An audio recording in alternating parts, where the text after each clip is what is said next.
Group training. I've said it before. If you haven't ever spent time training group, it will make you a better coach because you have to figure out how to coach people faster. You have to be able to make quick adjustments, be decisive with how you cue somebody, and just be faster, be more efficient of a coach. It doesn't mean that inherently group coaches are better. That's certainly not the case. But when you are a group trainer and a personal trainer, you learn the skill set of both, and they both help each other. So if you've never had an opportunity to do any group coaching, I would encourage you to. Now, if you're a group programmer, you realize that there are challenges that are unique to programming for a group. We've got a couple of different avenues here. We've got how do I program in an ideal fashion for a group when I don't have the tools to do so? The answer is you don't. You have to come to terms with the fact that anything we do in group is always going to be having some concessions. Different facilities will make more concessions than others. It just comes down to the tools you have available, the space you have available. At Fitwall, we had no barbells. I couldn't go super duper heavy because the heaviest dumbbell we had was 35 pounds. We still made gains. We made gains by manipulating tempo, by manipulating intensity, by manipulating superset strategies. So how do we make things more intense? By pre-exhausting certain muscles and then challenging others. There's a lot of different ways that you can make things more intense with less weight. And if you're running group, you're oftentimes going to have to do that, right? You're just not gonna have 20 people come in and everybody will be able to pick a 100-pound kettlebell because no facility on earth has 20 100-pound kettlebells. There's just very rarely 20 group training people that are gonna come in and need that much heavy weight. Plus it would take up a lot of room and it would be really expensive to have that much equipment. So you're always gonna have these practical limitations on what you can program for.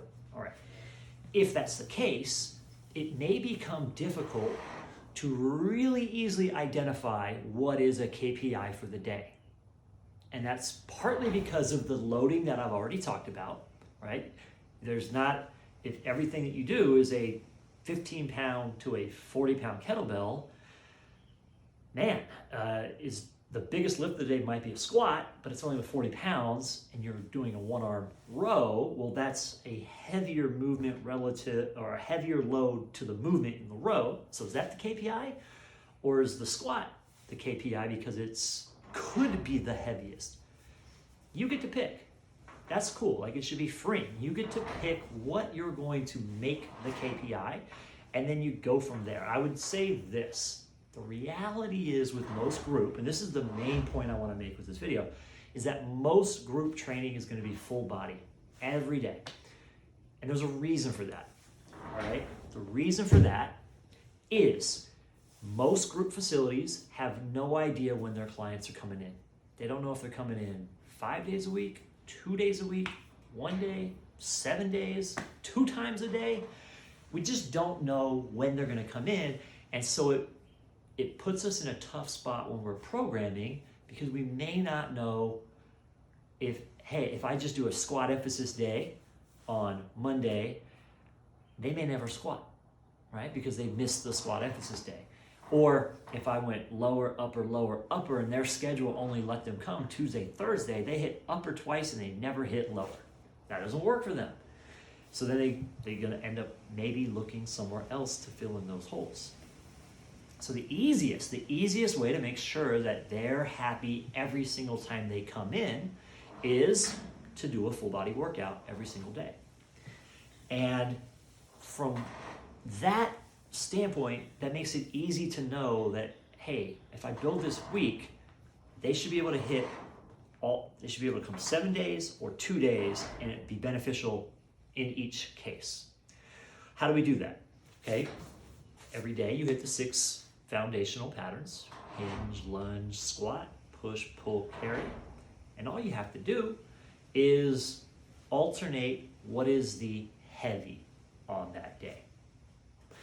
If you are, so that looks like I'm gonna put my emphasis behind squat. And when I say heavy, I mean heavy from intent. Remember we talked about we may have equipment limitation. So heavy from intent. If I've only got dumbbells up to 35, that means the most I can load is 2 35-pound dumbbells. And if I'm in that class and I wanna get challenged, cool. I can do that by having a slow eccentric descent with a pause at the bottom to rob me of my stretch shortening cycle and rebound effect. Then I'm going to ask for max velocity on the concentric to make it more challenging. Pause at the top, do it again. And because I'm fitter, I can put more intent behind it and drive a harder stimulus even with less weight. The less fit people in the class, they're gonna look like they're just going through the motion like normal, right? And that's how we can determine, that's how we can pick what is a KPI. We just put the intent behind it. Let's say that your clients are having a hard time buying in with that, and they don't treat the squat like a, it's not that they don't buy in, it's that they don't put the intent behind that you were hoping for. Okay, it's a reality. The reality is most people that are hitting group fitness, they're coming in, they're checking the box that I did my workout for the day. It's a social hour for them. They feel good that they got some movement in, they escaped their life for just a moment, and you should be happy that you have them as clients. We can't make everybody take everything as serious as we are, and that's okay. They might get there at some point, they might not, okay? Let them be happy with just showing up and being successful, that they are doing the thing they know they should be doing. They're already paying you. So, if they are not putting additional intent behind that theoretical KPI, and or they put more intent somewhere else.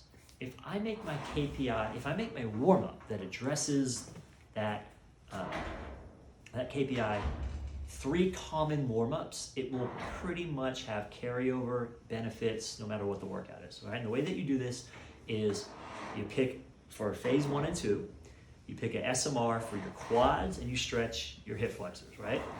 We hammer this. Now, why does that potentially help our upper body? Okay, if I can loosen up my quad, stretch out my hip flexor, it's probably going to lead to better pelvic positioning.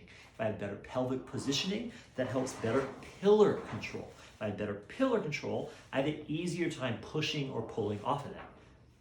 If I have better pelvis control, well, that's clearly going to be beneficial for my lower body lunge pattern, split squats, and hinges. So you almost can never go wrong with that.